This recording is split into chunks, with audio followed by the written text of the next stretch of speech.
Quand vous êtes développeur et que vous avez quelques lignes de code que vous aimeriez tester, ou dont vous souhaiteriez voir le résultat avant de les utiliser, vous êtes d'ordinaire obligé de créer un nouveau projet.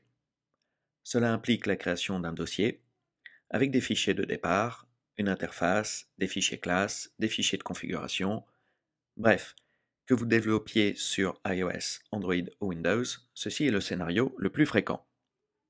Tout ça pour voir le résultat de quelques lignes de code.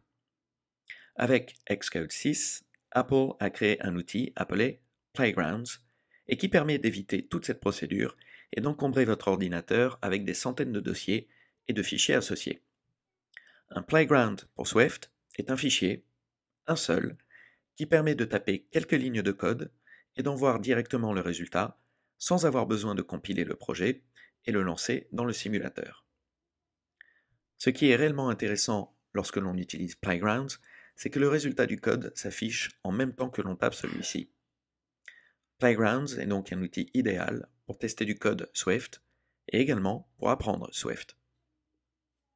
Lançons donc Xcode 6.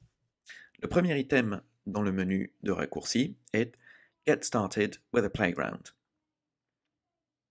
Xcode vous demande alors si vous souhaitez créer un Playground pour iOS ou OS X. Je vais laisser My Playground pour le titre et sauvegarder sur mon bureau. Vous pouvez choisir n'importe quel dossier de votre ordinateur, cela n'a aucune importance.